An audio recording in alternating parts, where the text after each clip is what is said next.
மலை போல் கும்பம் மாகாளிக்கு இன்பம். மாரியம்மனுக்கு கூழ் ஊற்றிய பின் கும்பம், காளியம்மனுக்கு சூறையிட்ட பின் கும்பம். மாயானத்தை கொள்ளையிட்டு உக்கிரம் தணியாமல் மாயான காளியாய் பரிவார தேவதைகளோடு பசியோடு காத்திருக்கும் தேவி ஸ்ரீ அங்காள பரமேஸ்வரிக்கு அடியவர்கள் சமர்ப்பிக்கும் கும்பப்படையல். ஒவ்வொரு ஜீவனுக்குள்ளும் பிரம்ம கபாலம் சூட்சமமாய் மறைந்துள்ளது.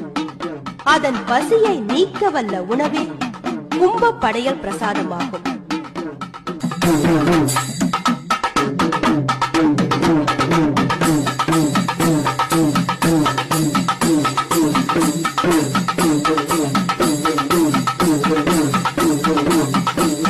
மலை போல் கும்பம் மாகாளி